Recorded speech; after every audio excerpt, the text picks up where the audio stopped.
तुलाधार वैश्य की तपस्या। प्यारे लोगों, संसार में जितने शरीरधारी हैं सबके सब कष्ट मालूम करते रहते हैं।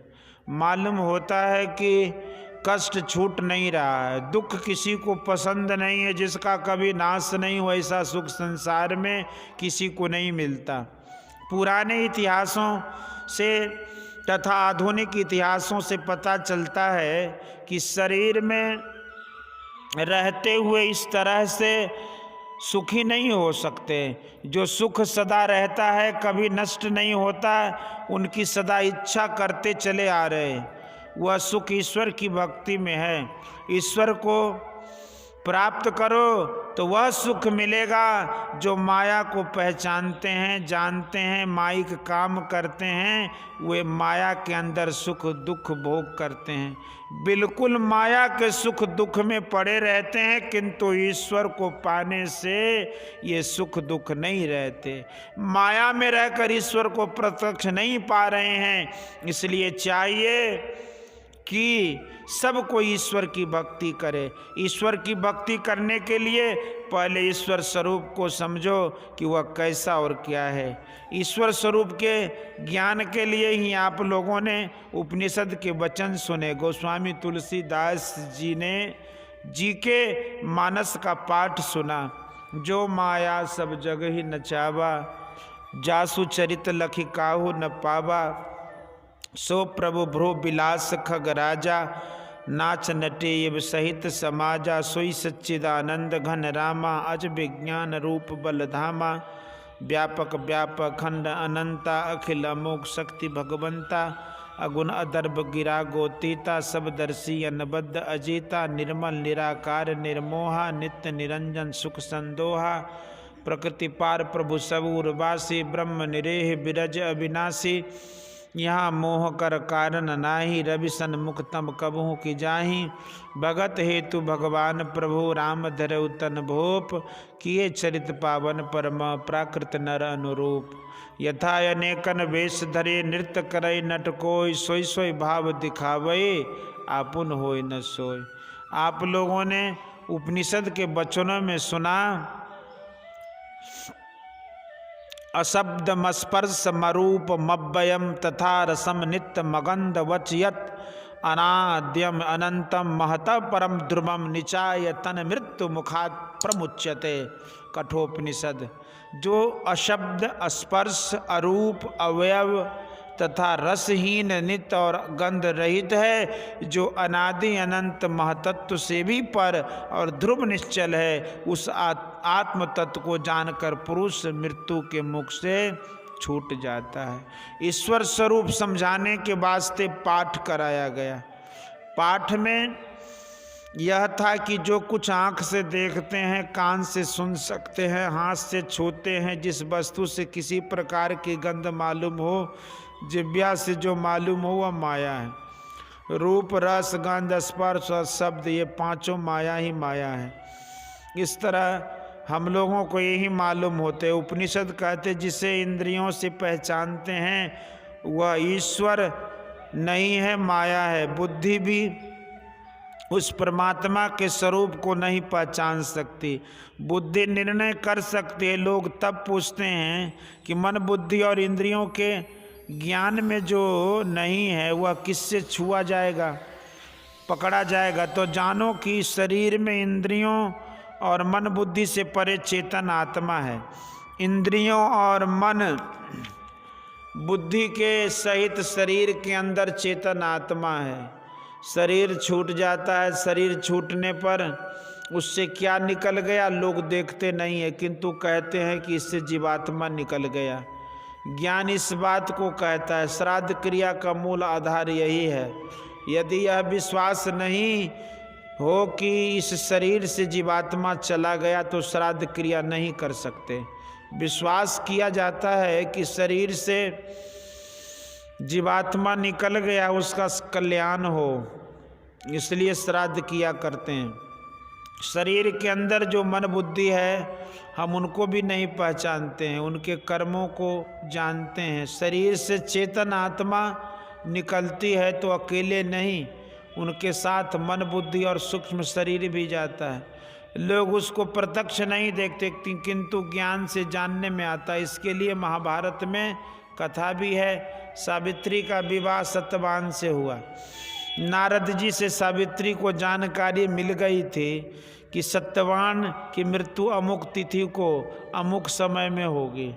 सत्यवान के माता पिता अंधे थे, उनका राज्य भी छिन गया था, इसलिए वे लोग जंगल में रहते थे। सत्यवान लकड़ी काटकर जीवन यापन करते थे। जब सत्यवान की मृत्यु का समय आ गया तो सावित्री ने सत्यवान से कहा कि आज आपके साथ मैं भी जंगल जाऊंगी। सत्यवान ने कहा यदि तुम मेरे साथ जंगल जाना चाहती हो तो माताजी तथा पिताजी से आज्ञा ले लो। सावित्री बड़ी नम्रता से सास ससुर से निवेदन करती है कि आज मैं भी पतिदेव के साथ जंगल देखने जाना चाहती हूँ। दोनों सास ससुर की आज्ञा हो गए। सत्यवान के साथ सावित्री भी जंगल गई। जब सत्यवान गाछ पर चढ़कर लकड़ी काटने लगे तो ऊपर से ही वे सावित्री से कहते कि मेरे सिर में बहुत दर्द हो रहा है। सावित्री ने कहा कि आप वृक्ष से नीचे उतर आवे। नीचे उतरते ही सत्यवान बेहोश हो गए। सावित्री अपने पति का सिर अपने गोद में रख कर बैठी है। सत्यवान को लेने जमदूत आता है, लेकिन सावित्री के पातिव्रत के तेज के कारण वह समीप नहीं आ सका। तब यमराज स्वयं आए और सत्यवान के सूक्ष्म शरीर को लेकर चलने लगे। सावित्री भी यमराज के पीछे पीछे चलने लगी। यमराज ने पूछा तुम क्या चाहती हो? यदि कुछ वरदान मांगना हो तो मुझसे मांगो। सावित्री ने कहा मेरे अंधे सास ससुर मेरे 100 पुत्रों को भोजन करते देखे और उनका खोया हुआ राज वापस मिल जाए। यमराज ने कहा एवं मस्तु। जब यमराज आगे बढ़े तो सावित्री फिर उनके पीछे चलने लगी। यमराज ने पूछा तुमको मैंने वरदान दे दिया, अब क्यों मेरे पीछे आ रही हो? सावित्री ने कहा कि आप तो मेरे पति को लिए जा रहे हैं, मुझे 100 पुत्र होंगे कैसे? यमराज चकित हो गए और सत्यवान के सूक्ष्म शरीर को उसके स्थूल शरीर में वापस कर दिया। इस कथा से जानने में आता है कि स्थूल शरीर में सूक्ष्म शरीर या लिंग शरीर भी है, किंतु ज्ञान कहता है कि केवल सूक्ष्म शरीर ही नहीं है, कारण महाकारण और केवल शरीर भी है। अपने कर्मानुसार यह जीवात्मा उन लोकों में जाकर दुख सुख भोगता है। एक सती स्त्री सावित्री के प्रभाव से कितना लाभ हुआ कि 100 पुत्र हुए, राजा का राज लौट गया, अंधे अंधी को फिर आंख मिल गई। इसलिए स्त्रियों को पातिव्रत धर्म धारण करना चाहिए और पुरुष को भी एक पत्नी व्रत धारण कर रहे तो उनका बहुत कल्याण होगा। किंतु कह सकूंगा कि इससे बिल्कुल कष्ट छूट नहीं जाते, बिल्कुल दुख तो ईश्वर भजन से छूट सकता है। हाँ, तो मैं कह रहा था कि ईश्वर को चेतन आत्मा की चेतन आत्मा ही पहचान सकती है। यह चेतन आत्मा न तो स्त्री है और न पुरुष है, न नपुंसक है। ईश्वर भक्ति की पराकाष्ठा यही है कि ईश्वर मिल जाए। जिस काम के करने से ईश्वर मिल जाए वही ईश्वर भक्ति है। मन इंद्रियों के संग जब तक कोई रहेगा तब तक ईश्वर को पहचान नहीं सकता। मन बुद्धि आदि इंद्रियों और स्थूल सूक्ष्म कारण महाकारण को पार कर केवल दशा प्राप्त कर लेने पर ईश्वर की पहचान होती है। ईश्वर की भक्ति करने के लिए शुद्ध आचरण से रहना चाहिए, अंतःकरण में मलिनता नहीं रखनी चाहिए। अपने को शरीर और मन आदि इंद्रियों से छुड़ाने के लिए ईश्वर का ध्यान करना चाहिए। ध्यान कैसे किया जाए? संसार के जितने रूप हैं सब में ईश्वर है। किसी रूप को इष्ट मानकर उनका ध्यान करो, चाहे माता के रूप में मानो, पिता के रूप में मानो, गुरु रूप को मानो, कृष्ण राम किसी रूप को मानकर उनका ध्यान करो। तुलाधार वैश्य अपने घर में रहकर रोजगार करता था, लेकिन वह बड़ा ही सत्यनिष्ठ था। अपनी माता तथा पिता की सेवा करता था। उसी समय जाजली मुनि तप करते थे। उनको अपने तप का घमंड हुआ कि मैं बड़ा तपी हूँ। उसी समय आकाशवाणी हुई कि अभी तक तुम तुलाधार वैश्य के समान नहीं हुए हो। जाजली मुनि जी तुलाधार के यहाँ गए।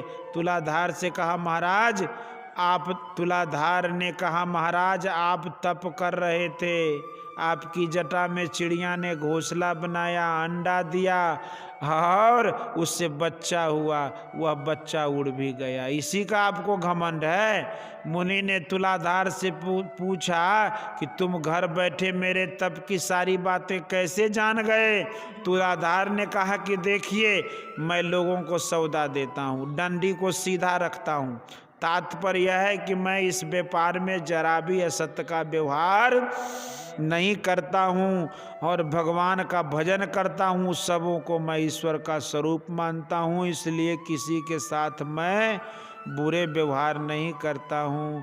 कहने का मतलब है कि किसी रूप में ईश्वर को मानो कि वह रूप ईश्वर का ही है, तब उसका ध्यान करो। इतने में ही समाप्त नहीं है, इसके बाद और है। भगवान श्री कृष्ण ने कहा कि जितने विभूतिमान तेजमान रूप है सब मेरे ही रूप है। फिर कहते कहते अनोरनियाम के लिए भी कहा और कहा कि शब्द ब्रह्म भी मेरा ही रूप है। इस प्रकार स्थूल सूक्ष्म कारण महाकारण सबको पार कर केवल अवस्था प्राप्त करनी होती है, फिर परमात्मा की पहचान होती है। बोलिए श्री सतगुरु। या